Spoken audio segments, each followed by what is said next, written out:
In the name of my ancestors, peace for all. Welcome to another edition of what we call the Reality's Temple on Earth Internet Ministry. I am the keeper, host of the broadcast, known here on social media, wherever you may find me.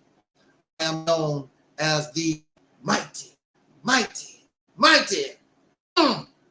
Angelsnupnup7. So, brother, number one,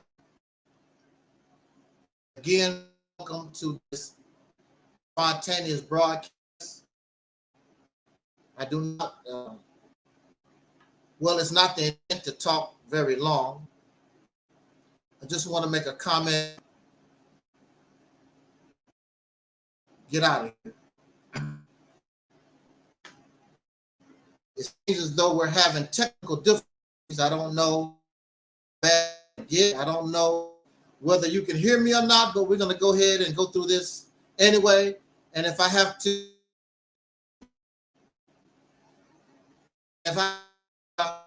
redo, that's what I'm going to have to do.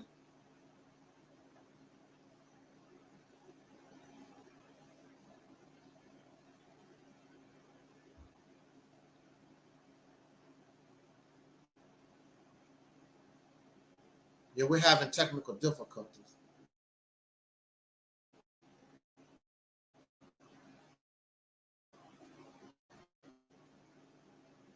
Oh, wow.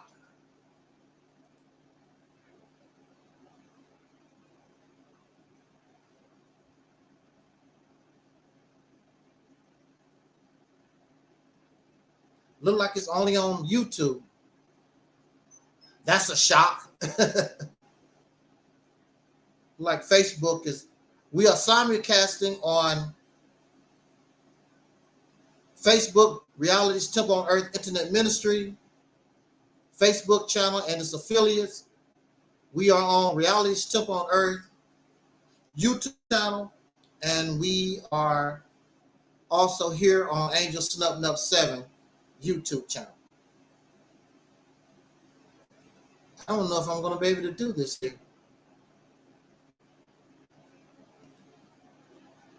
We're having technical difficulties.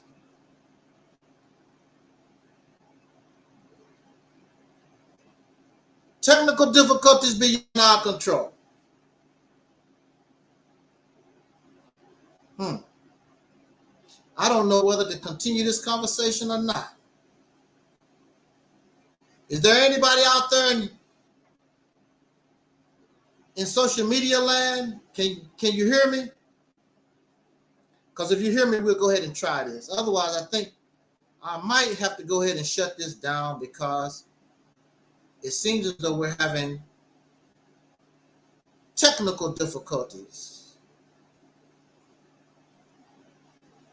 And I'll try to come back later and do the broadcast. It might hold up long enough so I can say what I need to say real quick and get out of here.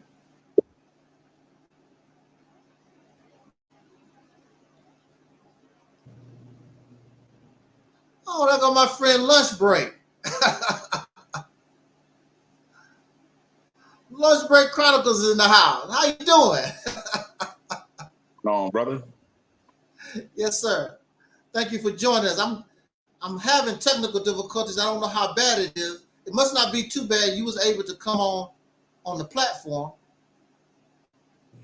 That's great. Glad to see you in person, man. Oh, yeah, same here, brother. Yeah, thank you very much. I just want to say a few things and get out of here. And if you want to comment, feel free to do so. Yes, sir. I'm gonna make my commentary real quick. Get out of it so I can get out of here. While I had it on my mind.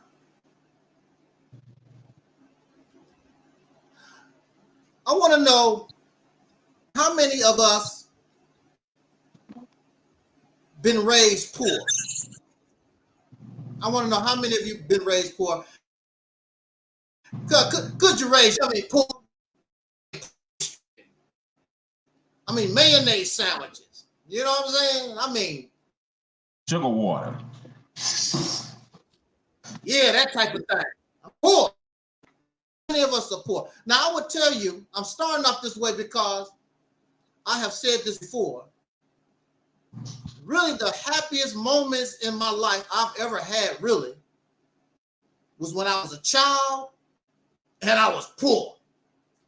I didn't know about all this material things. I got to get a job and get a Cadillac, and I got to have all these women around me. I didn't know about all that type of stuff. I was happy. I did not have no concept of those things. All I knew, I had family around, and at that time, all of us was basically getting along together. We know we have our little scraps, you know, scrapes or whatever, but everybody was there. Grandpa was there, grandmother was there, my aunts, uncles. I had all those people around me, and I was happy. I was very happy. When I was poor, raggedy clothes, dressed like a slave. Y'all see some of those slave pictures in the slave? Well, I was dressed that way, and I wasn't no slave. We was poor. My family did not waste nothing. All clothes got recycled. If you couldn't wear them, my grandmother would break them down and make them quilts that these people pay thousands of dollars for right now. We was poor. We were so poor, I was talking to my auntie a few weeks ago. They were so poor, when they ate an apple, they ate the apple. The peel, the core, they ate the apple. They didn't throw nothing away. They didn't play. I remember when I was little, my people would crack open the chicken bone and eat the marrow out the bone before they actually threw the bone away. That's how we rolled. You know? When my people had a garbage pile, believe me, you wouldn't get nothing. You know, even the pigs were saying, "Hey, what's up?" You know, we didn't throw nothing away. We did not waste anything. But that was the happiest time of my life when I was poor. When you are poor, and some of you probably have heard this old saying, the only thing a poor man has is his word. That's all I got. Because I have no money, I don't have nothing.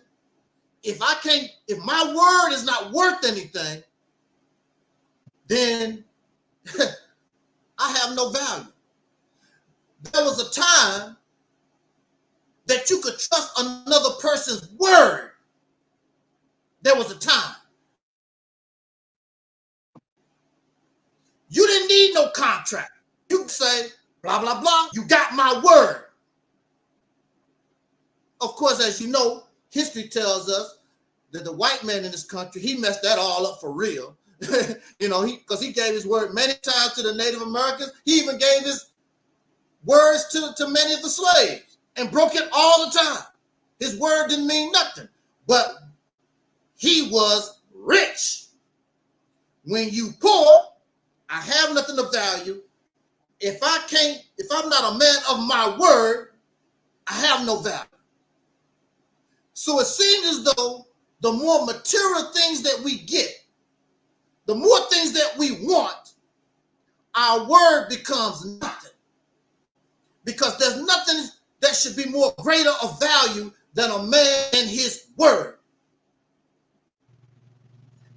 I grew up in the nation of Islam. And in Islam, they tell you, my word is bond, and bond is life, something to that effect. But it concentrates on the word. I will die before my word shall fail. If we live on that premise, it'll be a lot of us dead because we're not keepers of our word. I bring this topic up because I interact with a lot of folks on Facebook and on YouTube too. In my journey, I see so many foul people. They're nasty. They're vulgar. They're profane. Of course, they're not people of their word. The Honorable Dr. Martin Luther King always talked about character. Don't judge me on my skin color. Judge me on the content of my character, my honesty. And see, I can stand here and I'm proud to say that I've been able to try to do that all my life. I've been able to do that all my life where men would trust me around their wife. Men would trust me around their children. Men would leave me in their house with all their valuables and go out of town. That's how they trust me. They trust me around their girlfriends. They'll trust me around their children. They trust me with their car. That's the kind of trust that people that know me. I have integrity. I have character. I have boundaries. There's things that I will not do. And if I give you my word is bond. And there's nobody that can come and tell you that I gave you my word, I'm going to do something and didn't do it. Even though after the fact, I might want to change my mind. I'm like, oh, maybe I shouldn't have said that. But I gave you my word. And word is bond. But these things change when we start getting things and wanting money. We want something. Then our word don't mean nothing. Because we want something. Liars. But in this world, they, in a lot of times, they force you to lie, especially when you're poor. Because those of us who have been poor and part of the government system, you know that you got to lie. Otherwise, they might not give you nothing. You have to lie. You have to deceive. So I can't be a man of my word, because if I become a man of my word, then I won't get assistance. And I need this assistance for myself, for my children, for my family, whatever it is. They force you to lie. We lie to each other for sex. You don't like that woman. You just want her sex. Why don't you just say, I just want your sex, lady? But you lie. And you cause her to believe I got something going with this man, or vice versa. You just want the sex. You just want the money. You just want a position, but you don't like this person. So somewhere in the void, behind this life and my word don't mean nothing. We're surrounded by deceivers, all about money, what I can get. Give me, give me, give me. What you gonna do for me?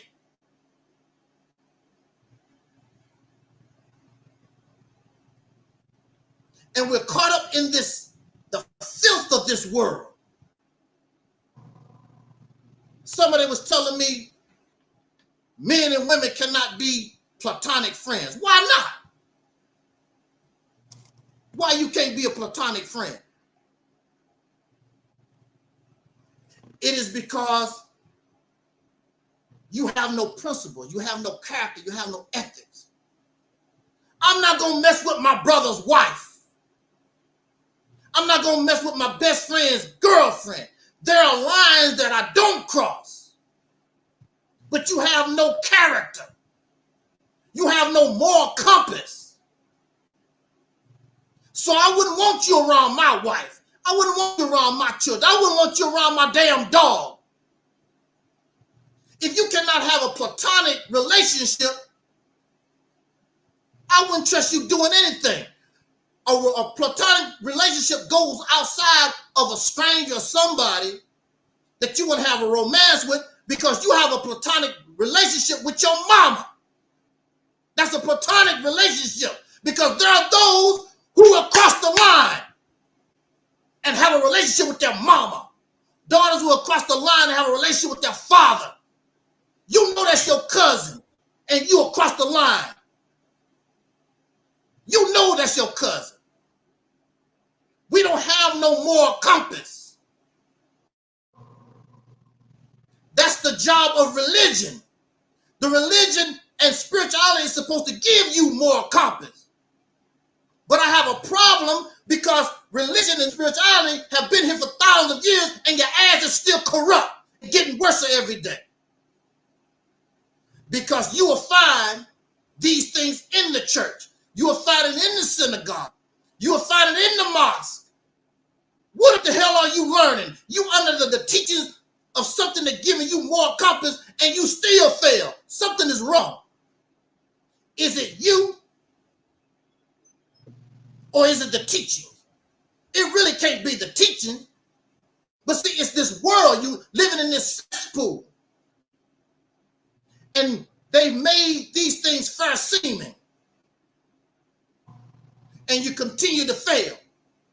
But you expect great rewards for being foul.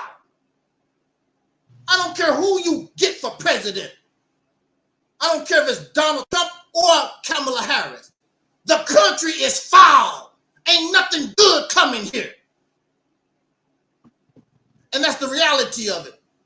The country is foul. Ain't nothing never gonna come to this country until they straighten up their act and get character and have integrity. But the only thing we're thinking about is things. So you have these million-dollar corporations don't pay their employees nothing, but then they want to go on TV. And the CEO is in Paris. The CEO is in Milan, Italy somewhere, Puerto Rico in the islands. And the people that's actually making the money don't get nothing. They're barely making it. This is the environment that you're in. We just had another shooting. A child with a gun. Not just any gun. They said the gun was an AK-40. One of these really for real guns. Killing 2 students and teachers. They focus on the children because they want that sympathy factor. Oh, the children. The teachers got shot too, y'all. They won't be coming home to their families either. But they, a lot of these folks, they want to play this for themselves. They really don't give a damn. Oh, do you really think they give a damn? What caused a 14-year-old, I'm going to go to school and kill some folks? Huh? What gonna make a child? This is a child. Gonna make a child do this. And they take all the precautions. You're not gonna stop that. Because if not, and if it's not, these, you can kill people with your bare hands. You're not gonna stop people when they want to murder you, kill you. There's a lot of ways to die. More so than with a gun or a knife. Folks can kill you with their bare hands. There's baseball bats. A lot of schools have a lot of baseball bats. Bust you upside the head one time. But this is the corruption that we live in. I bring this up because I don't live around nice people. You can try to be nice all you want to. You can try to be good. People take your kindness for weakness. Those of us who try to be kind. Oh, I'm going to get over on that nigga. Not too long ago, we was going back and forth with a group of people. And they was bragging, oh, I got Angelsnupnup7. They was taking my kindness for weakness. I knew what you was doing. But I'm supposed to do those things because I'm a kind person, but you have predators that take kindness for weakness. It's all about money. Gimme, gimme, gimme. Money, money, money. Gimme, gimme, gimme. And I don't understand the black man and woman, soul brothers and sisters in this country, on this media. Here I am. I'm on my social platform. I'm driving a truck. Actually go out and work, make the money, and give it away. But you rather support the ones that don't give you nothing. The only thing they do is give me my cash out. Donate to me. Give me, give me, give me. And they give you nothing. But the Honorable Elijah Muhammad always said and gave me the answer, because he said, why do this black man, why do you love the white folks? Why do you love these crackers? Because he gives you nothing. Anybody that give you nothing, you fall head over heels in love with. Some of us are in these relationships. These people give you nothing. They bring nothing. The only thing they do is take. And you loving it. You don't like kindness because you really don't know what kindness is. This is what they said, a dog-eat-dog world. We like to be mistreated. We like drama. We keep talking about in the name of Allah, and we talk about all this peace, but you like drama. You like the drama. You go to the channels where there's beefing and fighting and arguing and debating. You should want our situation, you should want to end this once and for all. But if we end it, we might have peace, and you want some drama. You want to argue. I want to debate and fight. That's what we become savage. A woman, a so-called primitive woman, can walk around the tribe butt naked 24 hours a day, and those men don't say a damn thing. A woman walk butt naked, not only will she get ticketed for nudity, but the men, brother, did you see that? But look at that. Well, like you ain't never, some of us are 18 and older. We've seen naked women. And if you ain't seen a naked woman for real, y'all watch porn, all these magazines, you just seen naked women. You go out of your mind. I could even say the word vagina or putty tat or something. Your eyes get the mouth get the spitting and shaking. He said putty tat? Wow. That's how deep in the mud we are. But we go to church, we go to the synagogue, we go to the mosque. We've been doing that for hundreds. We got all this spiritual teaching, and you still corrupt, nasty, and foul. You want to pretend. You want me to talk to you like you righteous. You're not righteous. You're foul. I don't care how many bow ties you wear. I don't care the gowns that you wear, these costumes. That's all it is, these costumes that we put on. I don't have to put on a costume. I've proven, and those who have been around me, I've proven myself, because I'm not about that. All my life, I've tried to be righteous. Coming up in the Christian Baptist church, I still wanted to be righteous because I was real about mine. When I was in the FOI, when I was in the Nation of Islam, I was a righteous person. I was with the MGT more than the FOI because I don't like being around them hard legs like that. And when I was around the MGT, none of them sisters had to worry about me messing with them, because that's not what I was there for.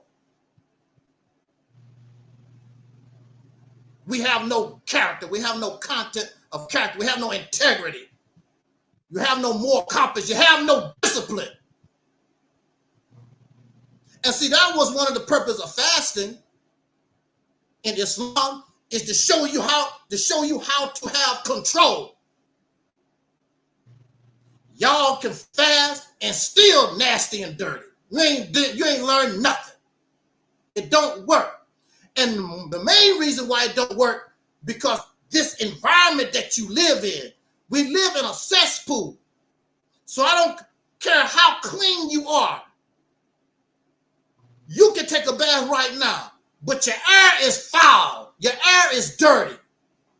So you take a bath and clean your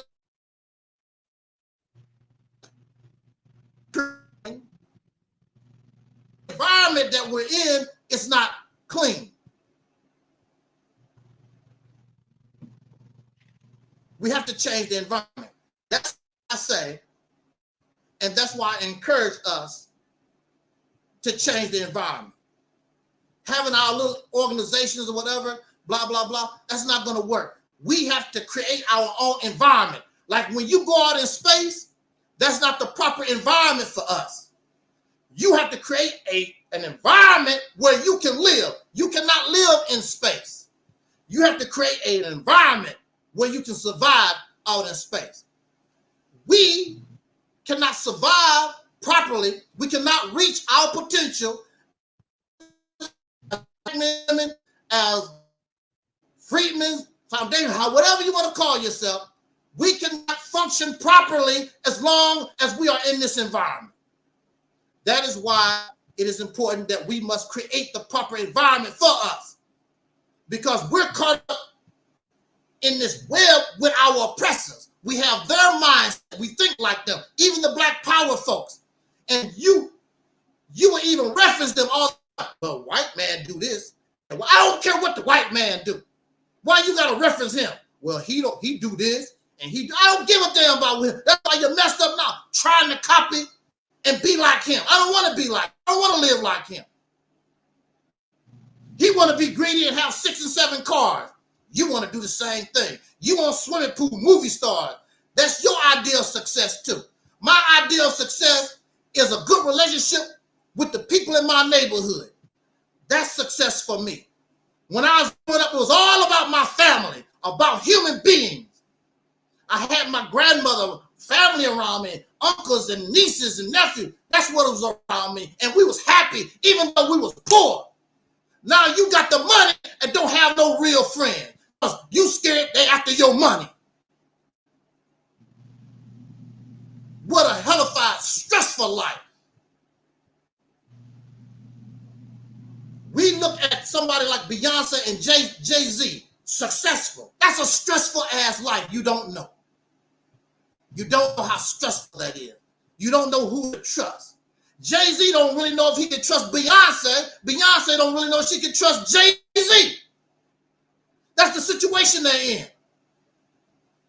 They're not, you thinking they're living happy, joy life. No, that's what we put on in front of the camera. So you don't understand. This, what we're doing here, is in front of a camera. It's what they put before the world. That's not real life. Study Michael Jackson's life, because a lot of the behind the scenes is now people are telling. He was not a happy person. He couldn't be Michael Jackson. He was catching hell from his biological family. He was going through things. And we shouldn't have to live this way.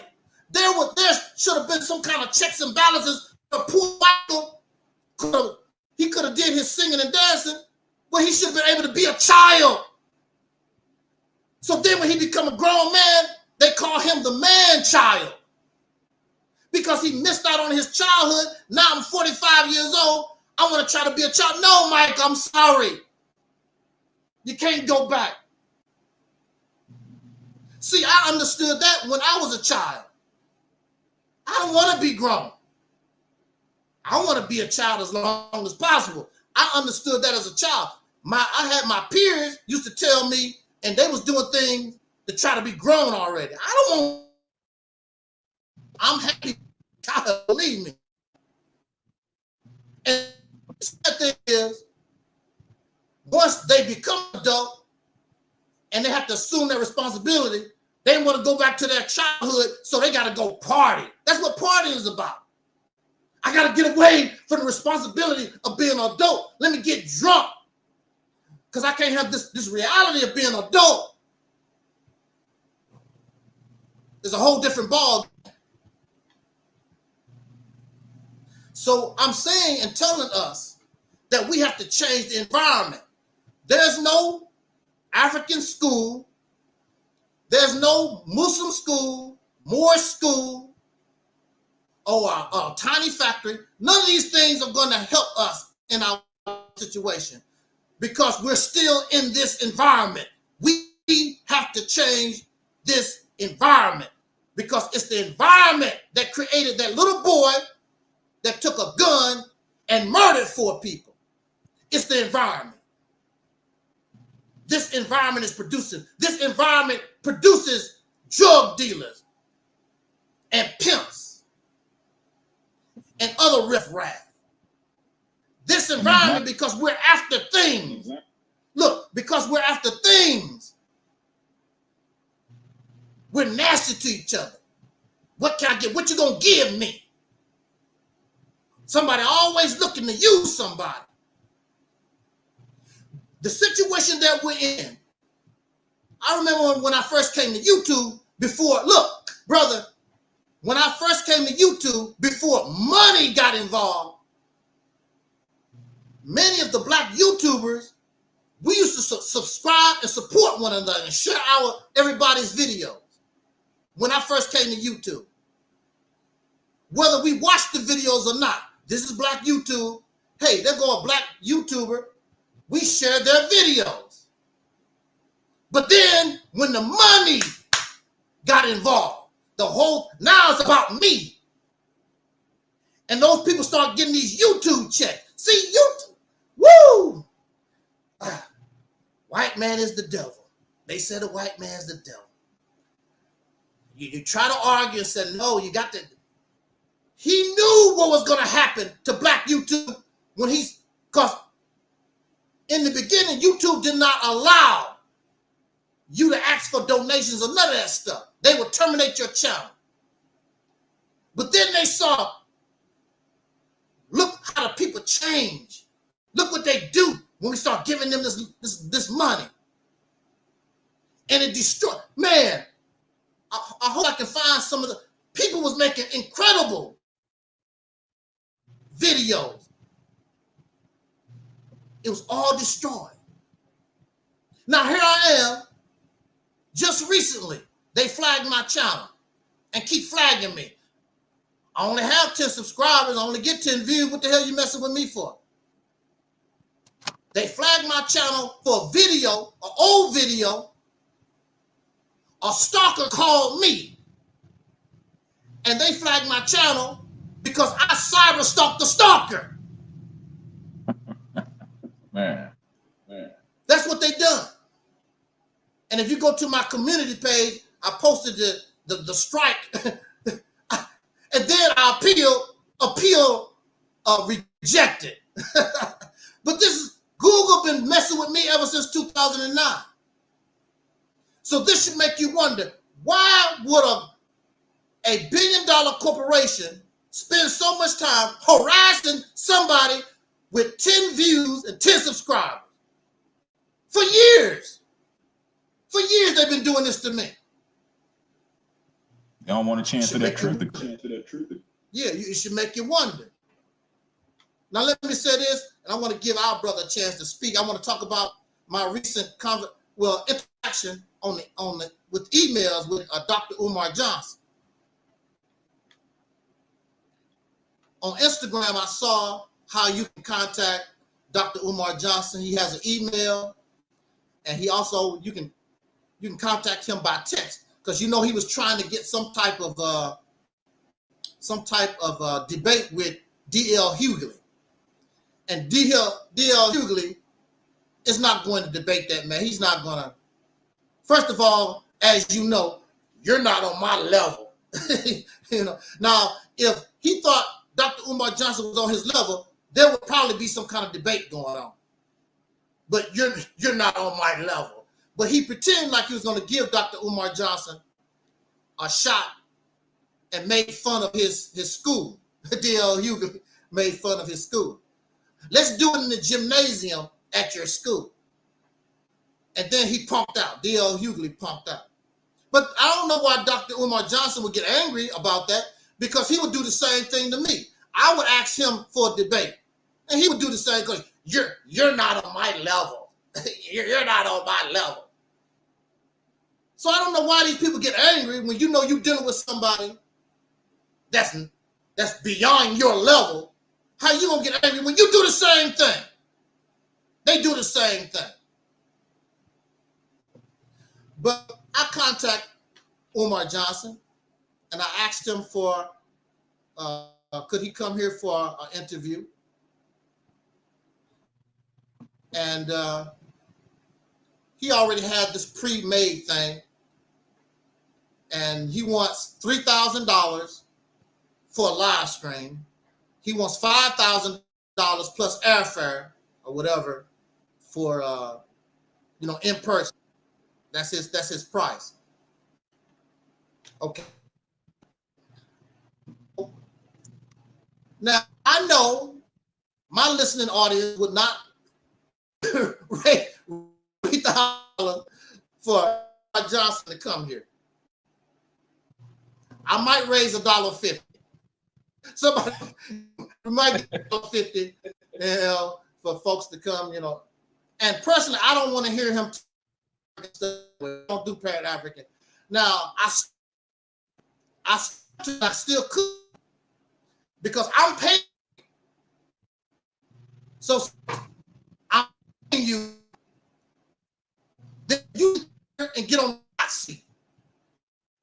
I was thinking about that. I said, I can put this on the hot seat.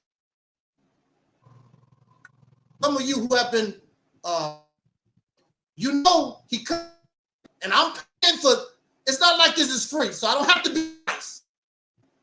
I don't pull much. You're gonna get it, sir. I'm gonna get you running. So I'm the guy that do that. Pay that $3,000 and get fired. See what I'll be scared of? He'll take my $3,000 and run. Because you won't be able to handle the heat.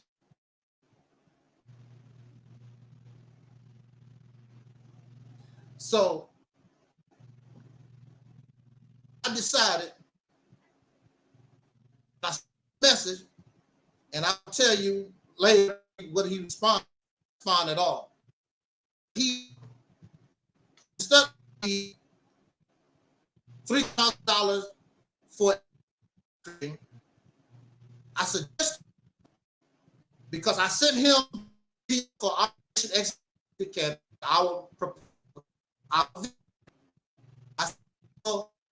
I would give you the $3,000 to promote, help me promote, because he still has a help operation campaign. Pay myself the $3,000 to help promote. It would because nobody make a decision on something they don't know nothing about. That's keep folks. If you don't help me about this plan, you don't have to bring them to me. I'll do it. I'll talk, discuss with them. You don't have to just say, look, this brother, we got Operation Exit Mississippi. Go talk to this man. And Umar Johnson can do that, even though he's a Pan African. Michael Jackson promotes very clear. I don't drink soda. Alone Pepsi. I don't do Pepsi. But my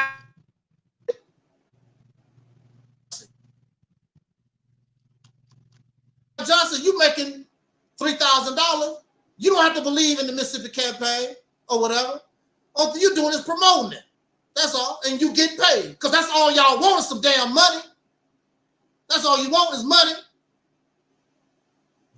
But you know, brother, it's not only Umar Johnson. I've tried to contact the Nation of Islam. I tried to contact a lot of you. They don't want my money. They find out who I am.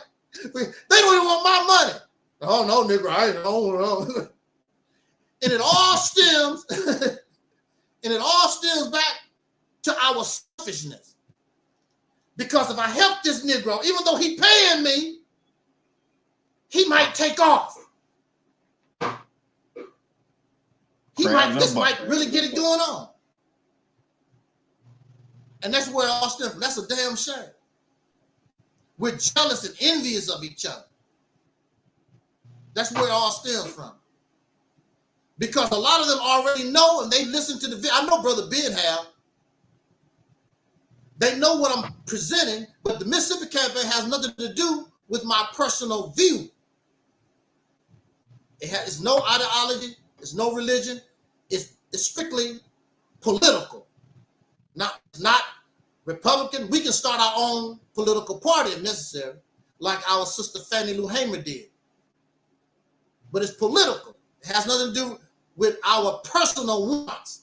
It's about putting our people in a better position just like Brother Kava said on that short excerpt, and he probably never heard of the Mississippi campaign, or Brother Charles Blow, the best way to do is to change conditions. But see, what I'm saying is beyond what they're talking about, because I'm showing us how to do it, how to get that job done. We don't have a motherland. You can call Africa your motherland all you want to. If she's your motherland, how come she's not doing a damn thing for you? If I call my mother and I said, Mama, I need $5. Well, boy, you got me on the wrong. Let me go in my purse, see what I got. I don't know if I got $5. Let me see. Hold on. Now, that's my old comb from 1945. That's all. Mama gonna look and try to help her children. If Africa is our mother, why Mama ain't helping us? Her children from the motherland coming over here, taking advantage of the things that our ancestors died for, and they ain't doing a damn thing for us. That's the reality. That's the truth, and that cannot be looked over. So we have to create our own motherland. We have to create a sanctuary state, a safe haven for ourselves.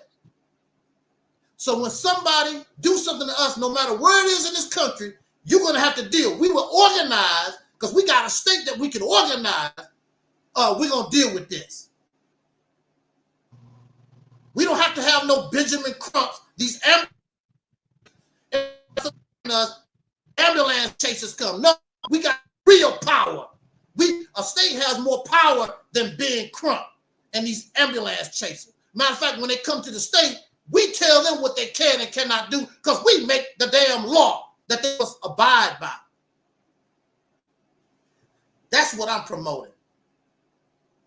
At an African school, Dr. Umar is not going to do anything for us like that.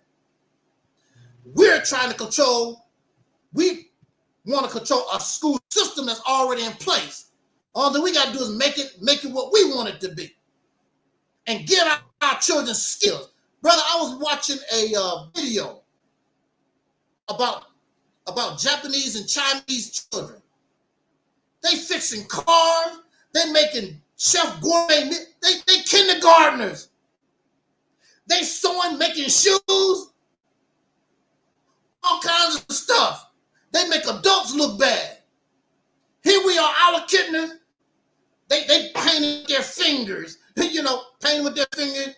They eating graham crackers and milk. Dumb stuff.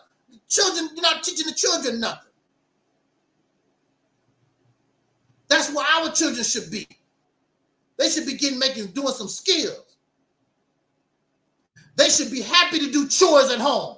Oh, you got them letting them play video. No, they need to put them to work. Even in nature, when a baby animal get to the point where they can help you going to work, they put them to work. And what is it that they say in religion? An idle mind is the devil's workshop. Our children's minds is idle. So since they're idle, the only thing they can do is come up with nonsense and foolishness, devilishment.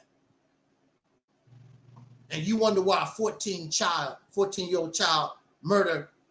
And they play these violent video games. Killing, murdering. The cartoons is violent.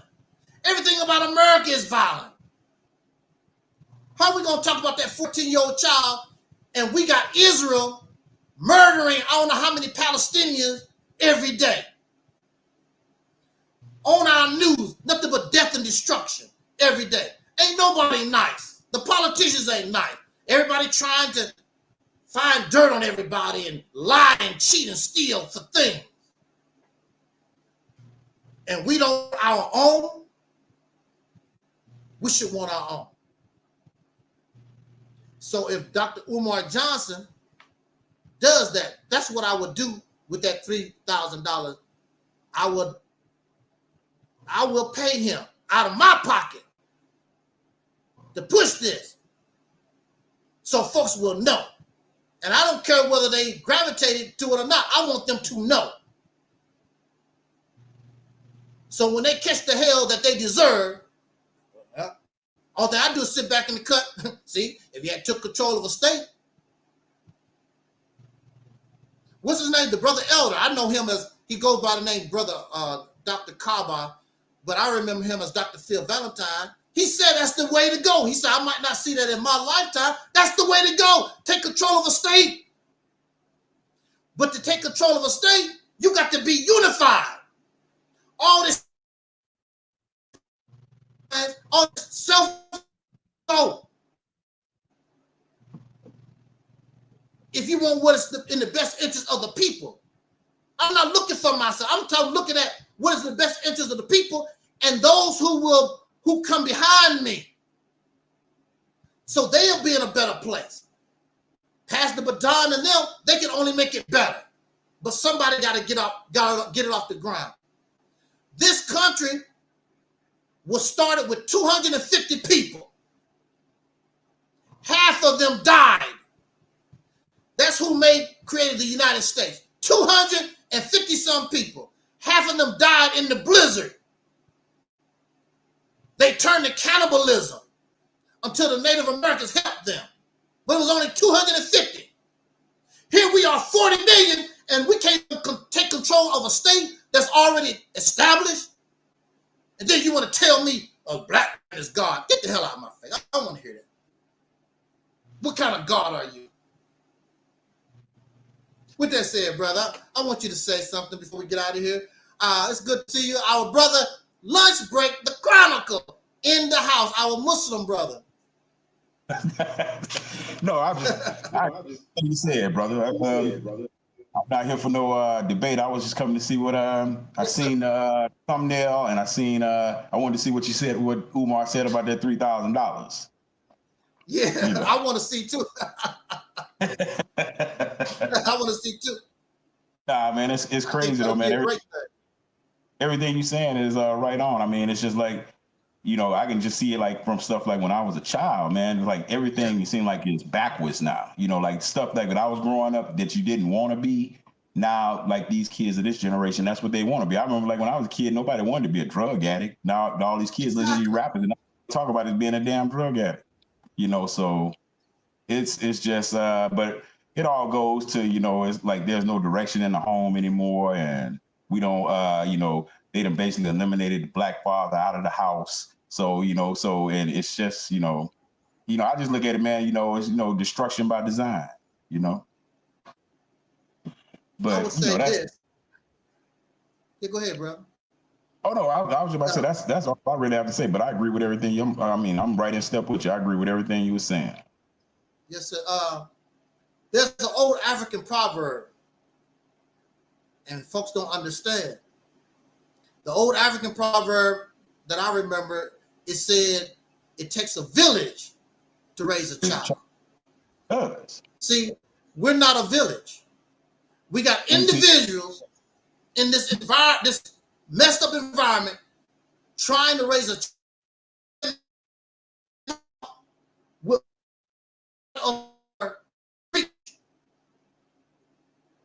So when that child goes out of your reach, out of your influence, what you gonna do? Exactly. But again, that's the thing. We don't have that community anymore. I remember like when I was a kid, man, you know, if you was down the street, you could be down the street, man, you know, way out of your parents' reach and eyesight and ear, you know, and everything. But you know, that whole community was watching you. So if you did do something that was out of the way, get it home, you know. So and it's just like now, you know, like people like you really can't say anything to somebody's kid. Now, if you say something to somebody's kid, nah, man, somebody might end up dead. Because you can't, know, say like you see a kid doing something wrong, you can't say that they're doing anything wrong because like a lot of these mothers don't want you saying anything to their children. You know, so it's just, you know, it's a crazy world, man. I'm just glad I don't have no youngins coming up right now where I'm having to raise any kids, man, because this is a crazy world, man. Because like I know I wouldn't be sending my kids to these schools or anything, because like when you look at it, man, there's not like anything that used to be safe, man. You know, it's not safe. School not safe. The church not safe. You can't go to the movies. The hospital. All these places that had mad shootings. So it's just like no place is safe anymore, man. And it's like, you know, and it's we getting back to the Wild Wild West where you're gonna have to be basically walking around here with a gun on your hip, you know, to even like to go to the store and halfway feel safe, you know. Exactly. But we're supposed to be adults. We're supposed to be adults, and that's the reason why I get on brothers so bad, because if the men are supposed to be the leaders, where are you leading us? Where are we going? What are you doing? You're Mr. Leader. And for go ahead. I say you got to also think too, man. It's like these guys that's coming up now, man, like especially these younger generations, it's how they gonna be leaders, man, because you know they never were shown how to lead. They've never shown how to be, because they never saw that image of a strong man in the household, you know, being a leader of the family, being a leader of the community and stuff like that. They hadn't seen that. So it's hard to even, you know, come down on a lot of these guys for, you know, a lot of the stuff that they do, because, you know, the stuff that like what they're doing is normal. I mean, because it's just like they say, man, everything is flip-flop now. Everything is opposite. You know, it's like, you know, being a drug addict is cool. You know, being a deadbeat dad is cool. You know, just being an overall degenerate is cool. And, you know, that's where we are as a country right now. And, you know, as a world, basically, you know, that's where we at. And for us, but we got to find some kind of way, man, to get, you know, some strong male leadership, you know, back in our community, because, and then the other thing that's bad about it is, you know, to get a lot of the people that we have that people look at as strong leaders, they're just grifters and guys that's, you know, out for getting money, you know, like, you know, Dr. Umar, you know, you can just start naming these guys, you know, they all, you know, like, you know, oh, they got all this good information, but, you know, that good info, they'll tell you about that good information, but in the end, what it's all really doing is leading you somewhere to buy something from them. You know, most of the time, you know, like all these guys are selling something. They just, you know, they're just grifting. They're just getting over, you know, finding ways to, you know, make money off of their people because it's easy. Yeah, so I mean, Coach, okay, I can donate money to Dr. Umar Johnson for his purpose. So I'm going to wait and see what Dr. Umar Johnson, I'm going to donate money to you, sir, but it's for my purpose. Now, will you do that, sir? Because I understand that you'll take money for your purpose, you know, to promote Operation Exodus Mississippi campaign. That's for my purpose, which really is not my purpose.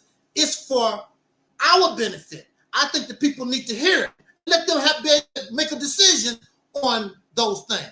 What's wrong with people being able to hear something else and let them make a decision on what they want to do? But see, the thing about that why is, you want to hold somebody from listening to something new? 3,000 might not be enough for him, because the thing about it is he does have that reach where if he did promote the campaign, you know, it would get to a lot more eyes and ears. But I think what a guy like him would say is like, you know, that would, like that would shoot you off, you know, because like if your campaign gets in more people's, you know, in more people's mind, you know, more people see, because it makes sense.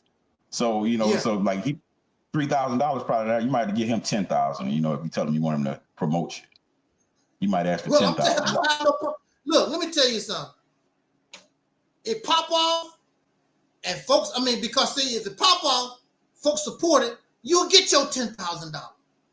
Mm-hmm. Because we need that for people to start talking. Well, actually, once people start talking, it'll start taking on life of its own. It's like an avalanche. You know how the little snowball rolls down? Once it starts down here, that's what will happen. And actually, what I really believe, a lot of these folks actually fear the avalanche. Yeah. They fear the avalanche. Because this Mississippi campaign proposal,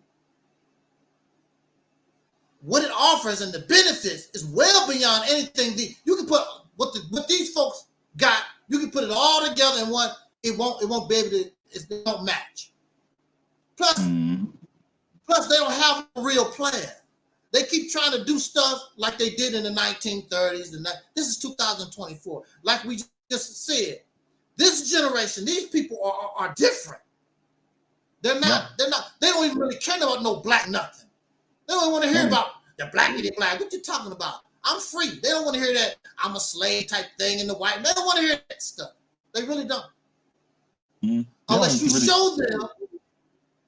Yeah, go ahead, bro. No, I was just saying they really don't teach about slavery and stuff in school anymore. So, I mean, you know, I know like my son was going to school, you know, like Black History Month, they didn't even talk about slavery. You know, anything he learned about, you know, our plight in this country is, you know, what he was taught at home, because they didn't teach that stuff in school. When he would go to school and talk about it with the teacher, you know, he would get in trouble for it. They don't want to hear that. I only knew about Dr. King. That's all. That's all they taught. They taught like I remember, like I went to school, and I'm from Louisiana. I went to a school that was like 90% white, and they taught it there. I mean, you know, you learn more than about, you know, Dr. King. I mean, they even taught about Malcolm X and all that stuff when I was in high school. I remember I did a research paper on Malcolm X in high school. So I mean, it was, you know, like it was taught back then. I bet maybe it wasn't taught everywhere, but you know, I know where I went to school, they taught some things. You know, it taught enough to, you know, to pique their curiosity to what make you want to go out and find out more for yourself. You know. And, you know, it leads you down, you know, other avenues. You know, I've been down Nation of Islam Avenue just like you have, you know, and it's, you know, and it's like, I always look at it like, you know, like, you know, God and religion are two different things. You know, man created religion, you know, and that's where that's where the problems always come in, you know, because this is something that a man created, and a man is far from being perfect. So there's always going to have flaws in it. And, you know, you know, like I believe, you know, if you look at the 10 Commandments, and you just go through the 10 Commandments, and if you live like that, you living right. And I think, you know, that's why so many more of these other religions now and different sects and stuff, because people look at them 10 Commandments and be like, man, you know, that don't even allow me any time to be me. You know, I need to, you know, I can be a little more loose. So, like, you know, I try to live my life by, you know, because if you look at that 10 Commandments, it gets off into every problem that basically man has. You know, thou should not steal, thou should not kill, you know, you shouldn't cover another man's ox or his ass, you know, you know, adultery and all this stuff. All the stuff we have problems with now.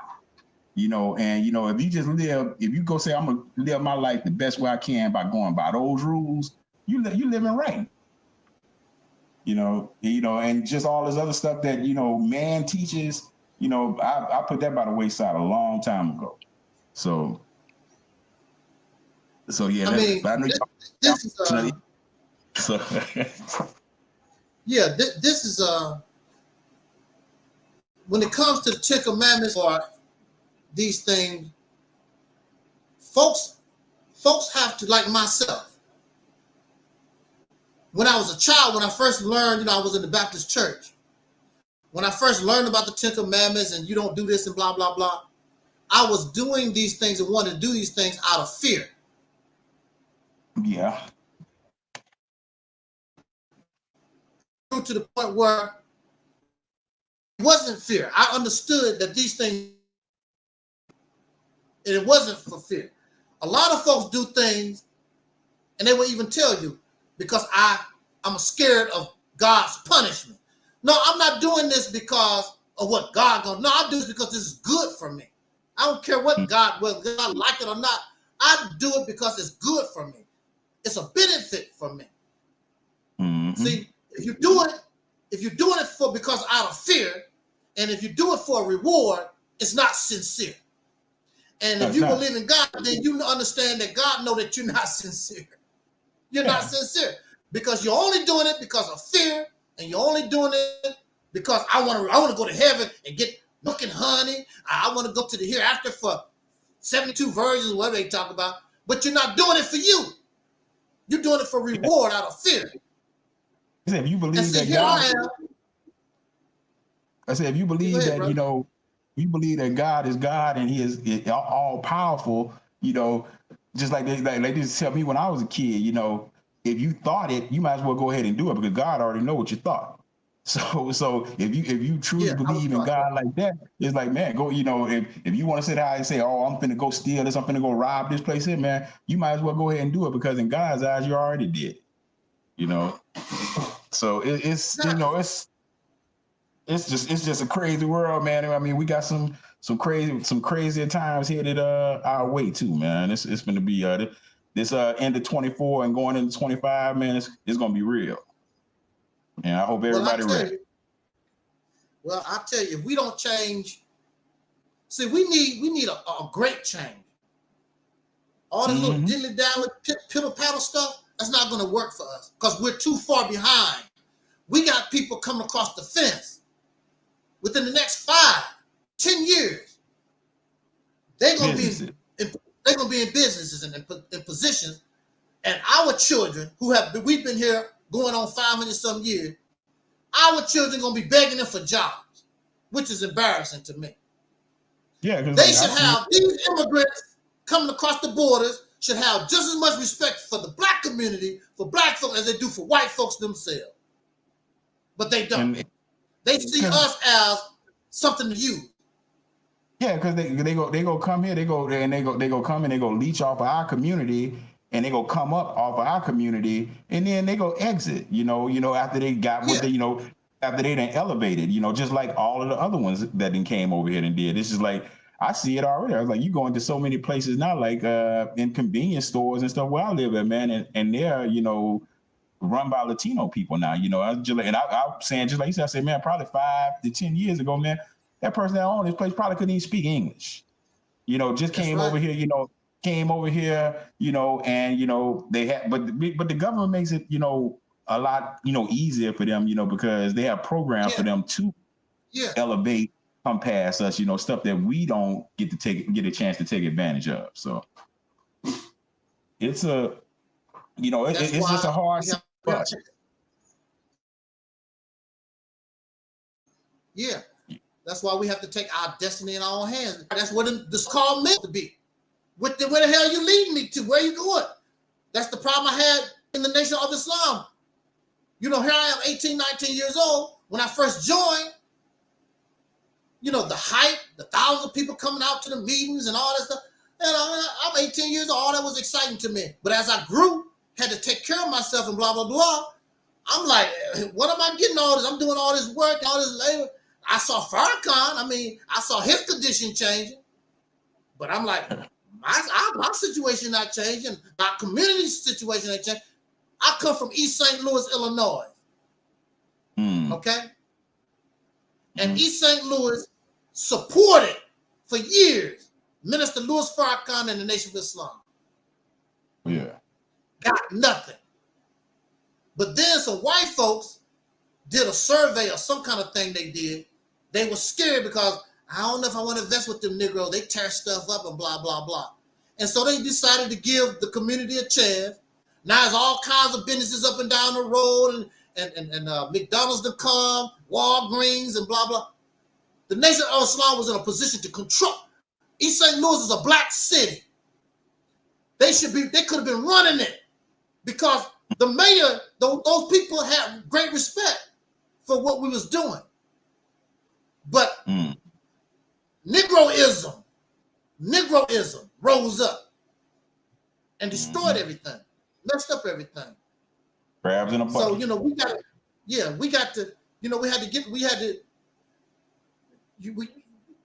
see, a Negro can't do nothing. A Negro is not going to be able to do the Mississippi campaign, not going to be able to get it off.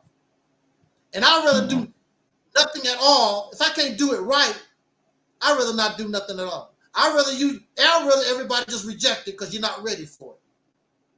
Because when you get ready, you'll get the benefits. You're not ready, that's why you're not going to get any benefits. That's why you're going to continue to wait for Donald Trump. You don't keep waiting on what's her name? Pamela Harris? I don't know who these folks are. Kamala, whatever it is. the new black woman.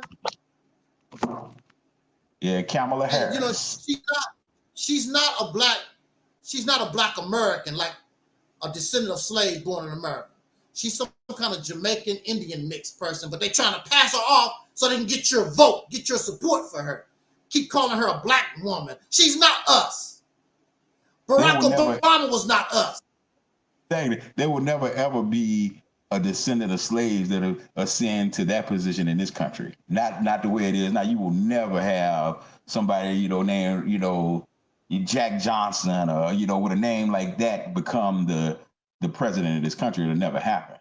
You know, like I say, like they'll give you Obama, you know, but Obama's father was African and his mother was white. You know, he don't descend from slaves at all. Same thing with Kamala Harris. But you know, like just like say, because she got a little tint in her skin, you know, they'll prop her up, and you know, and that's the thing about us, man. We go for anything, you know, like we see that's it's like, oh, we vote for her just off the top, you know, and when to me. So the woman don't say nothing about any kind of policies or what she gonna do. And then when you look at her record, as when she was, you know, when she was the attorney general, how she was locking up all these brothers, giving all these brothers max sentences for like, you know, little piddly crimes and stuff. So it's like, man, you know, and the thing about it was like when she was trying to run for president, you know, during like when Biden was running, he used to call out on this stuff. I've seen stuff where Joe Biden said she wasn't no black woman. You know, so and he didn't call. A lot of people done called in her record. But now everybody wanna, you know, forget that and say, oh, and when you say, oh, you hating and all this stuff, because you just want to vote for the color of skin, man. No, I want to know what your policy is gonna be, man. I want to know what's real. You know, that skin color and all that stuff, that man. Because for one, like I say, she ain't black no way. You know, so they can miss me with all of that. Exactly. But yeah. But I'm saying that you just should invest in yourself. Invest in yourself. You and do your own thing. That's what we need to do. You know, if you can get help from the Republican Party, that's cool. If you can get it from the Democratic Party, that's cool. If we have to create your own, then that what must be done. That's why I say concentrate on one state, which would be Mississippi. Concentrate on one and get that under your belt. The rest of them be easy because once you see what needs to be done and you accomplish that, the others gonna follow because people will be able to see. Look what you've done. Not only that, see, getting the state, controlling the state, that's really the easy part. Maintaining the state, taking it from a poverty-stricken state to a wealthy state, that's the work. But if you God, they say they God, brother. I'm God. Well, if you God, this is easy to do. They say they God and they kings and all. Well, this should be easy for you to do. Unless you're a liar. You know, you put on this show. Prove it. Yeah. And if you want to be a man, you pull this off, there's no doubt. Because only men can do this. Only men can do this. And believe me, you'll get the respect. You'll get the respect that we should have had 100 years ago. True that. And our children, these people, our children, through that example, will take it to the next step. They will create the promised land that Dr. King was talking about. You got to make it. Ain't nobody gonna give us nothing. Ain't no UFO gonna come out the sky to do nothing for nobody. We gotta do it. Use our brain just like everybody else prior to us used their brain and figured it out. Yeah, we got the groundwork. Like you say, you know, we would have to lay the groundwork for everything, you know, and then like you say, you know, let the generation from behind us take it from there, you know, and keep you know, building up just like every other, you know, race of people do, you know.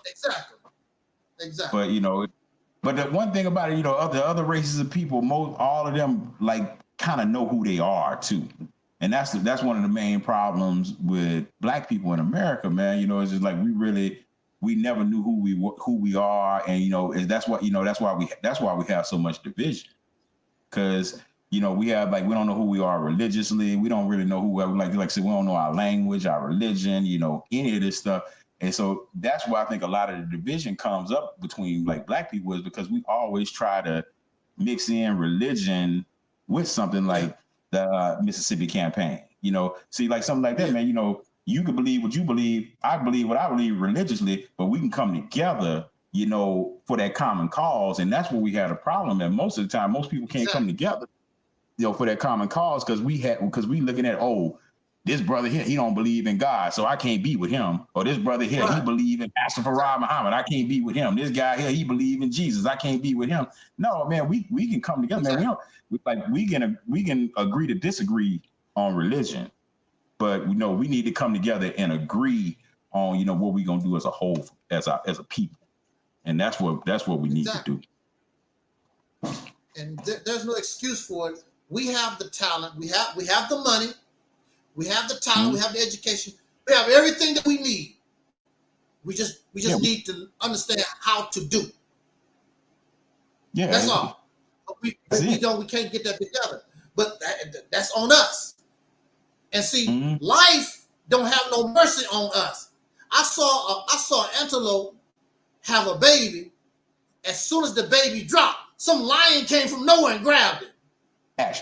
Life don't have no mercy. Life don't have no mercy on us. I don't know what we are waiting on, or we looking for some kind of miracle. Look, life don't have no. By the year, one of my older videos I played today. The title was talking about, will black people be here as we know it? Will we be here by the year 2050? We might not even be in existence. What we know of as African American. They're already trying to write what black people did out of history already. They're already trying to wipe us out of history. So maybe that's a good thing. But see, that's the way nature is. Nature don't care. It's up to you. Do you want to survive or you want to die? It don't make no difference to this planet because you will not be missed. You think you special? No, nobody here. Look, we just a little drop in the bucket when it comes to the universe. The universe don't give a damn about us on this planet. Like they say, one monkey don't stop. No. So, you push you out the way. Do you know how many tribes of people and nation of people went extinct? We won't be the first and we won't be the last. If you want to live, let us live. You want to die? Oh well. Got plenty of earth to bury your ass. Plenty. What is it? How much earth do Aleeyah Muhammad teach? Got plenty of earth to bury. Oh yeah. And it's just like in America, man, there's so much land that's not even being used all over this country, man. It's like when you think about it, it's like there's so much unoccupied land. Why? Why is all this land unoccupied? It's just like they really, it's just like crazy. I just don't see how like nobody's seen it. It's like you said, take over a territory, a state, and just go there because just like you say, man, money talk. And just like you said, we got the money, we have the education, we have the talent, we have all of that, to be a nation, and I just don't know why, it's just, I don't know. Well, but I mean, like I say, we gonna get Umar that $3,000, man, and we gonna make sure that get him to promote for us, and we might be able to see what we can do with it. Yeah, I'm gonna say, but like I said, these people don't mind you giving them $3,000 for them. No, I'm gonna give you $3,000. You promote me. Yeah, it's different. They don't like that. He's not the only one I reached out. He's not the only one. I want to pay him for endorsement. I want you to endorse what I'm doing. Get out here and you see what this campaign is all about, and you get out here and talk about it too. And that's what you're paying him for. We don't want to hear about Frederick Douglass Marcus Garvey Academy, because we've been hearing about that for a decade now, and it ain't open yet. So and then I don't know if it's ever going. Actually, the Mississippi campaign would really be a good way for him to get up out of that and come to this, because it would get the pressure off of that, because he could easily say, we're looking and striving to get our own public school system that we can take. The system is already in place. It's already now you got a public school system that's already in place. Now you can revamp it and make it what you want it to be. And the infrastructure is already there. It's already there. Yeah, I mean, it's just like you say, see, that's the thing about a state. The infrastructure, the roads, everything is already here. You don't have to go to Africa. Everything is already here. If you cannot do nothing at home, what the hell are you gonna do in some Africa? And the thing about it is, like, people always say that, like, go back to Africa. Where we gonna go? Where you gonna go in Africa? Like, we don't even know where we came from in Africa. So you ain't gonna, they ain't gonna let us come over there and take over because they gonna run us from over there. You can't. I mean, them people, man, like, we don't know where we came from over there. We don't know what tribes and all this stuff is. Like, where you gonna go in Africa? You know, it wouldn't this make is no like, difference anyway. It's sad. It's sad. It wouldn't make any man, difference anyway. it would, you know, this, you know, the USA, it's our home. You know, that's you know, so no, and we built it. So why should we have to go? You know, we can make our stuff here and make things like the way we want it here, because this is where we from. We don't know where we from in Africa or wherever. You know, this, you know, like, as far as I know, you know, my great grandfather, his father, and then everybody from behind them, they all were born here. So I mean, and can't none of them tell me could none of them tell me where they came from in Africa. So you know, this is home. Exactly. This is all I know. This is what I'm going to work with. And the thing about the Mississippi campaign also is you put yourself in a position to actually have a relationship with Africa. You put yourself in a power position. You can't do nothing with no Africa. When you go to Africa, you're nothing but a tourist. That's all you are. The only thing you do is give them some tourist dollars. You know? That's it. But as a state, any of these states can have business, as long as they're not a so-called enemy of the United States. You can have business relationship with anybody around the world. These governors do that. They bring different businesses and all over the different other countries. And we can do the same thing. And clean up that waste in Mississippi, you know, and clean it up and, you know, get together and clean up and make it, show our power, show that you are God, show that we are men. And this will do it. You don't have to run around and talk about, I'm a God, I'm a man. Oh, no. This group of people, they took control of a state. There's no doubt about that. There's no arguing or whatever. Look what these people did. And our ancestors would be so proud. They're like, wow, they bad. Because that's whose shoulders that we stand on. You know, you had some brothers, the New Africa movement tried it back in the day. You know, they had you know, I think it was a 4-state plan, though. You know, I think it was like down, but it was all down south, Louisiana, Mississippi, all them, you know, but you know, they tried to do, you know, stuff with guns and all that stuff. Then you can't do it that way either, you know. No, we're not in no position. Plus, these folks, they wouldn't do what they want to. They scary anyway. They wouldn't try to do that. You know, I said, if there's 40 million of us and it took 1 million or 2 million of us to die to get where we need to be, then we should do that. But who gonna do it? Who gonna be the one to die? I even heard of Tariq Nasheed was like, I ain't gonna be no leader. Get me shot up like Dr. King, you know. See, so why are these people listening to these folks like that? They're not willing to. They're out for themselves. Yeah, Tariq Nasheed. So he can take his wife to Brazil and watch them naked Brazilian women with the thong walk up and down the street. Yeah, Tariq is the ultimate hustler. Like I respect his hustle. He's bounced around. Most people get mad at him because they want to say, oh, you know, he's a Pan-Africanist and all this stuff. But no, he's a businessman. You know, so he sees a way, you know, to make some movies and put out some books and stuff like that, you know, to make some money. But you never really heard Tariq really claim a lot of that stuff that he it's just him providing that information to people. Exactly. And that's a way for him to make money. But a lot of people get mad at him because they look at his past. And, you know, because he wrote the books about being a player and all that stuff there. This guy's just a hustler, man. He figures out, gets in a lane, figures out a way to make that money, and that's what he do. You know, so I've never been mad at him, you know, about, you know, the hidden color stuff or anything like that, because I understand it's a hustle for him. That's the way he makes money, and that's the way he takes care of his family. So, you know, but I've never looked at him, you know, to say, oh, no, this guy's a black leader, because that's not what he is. But you know, and he'll tell, just like you said, he'll tell you that he don't want to be a black leader. Yeah, he said that. Also, he's some kind of ordained Christian pastor or something. Is he? I don't know. Maybe some kind of ordained. I don't know. You know, he's a hustler. Whatever I can do to make him hustle. Yeah, yeah. What I was saying, whatever you get, like, he gonna figure. That's a brother that's gonna figure out a way to make $1. You know, and exactly. all I can do is. And that's what a lot of these folks on YouTube have done. Mm-hmm. That's what a lot of them have done. They found a way to make $1, because a lot of people are sincere in what they sincere, but that's entertainment. These people don't offer no real solution to nothing. They just give you the information. It's nothing but another church to go to. That's all it is. You know, black conscious church. That's all it is.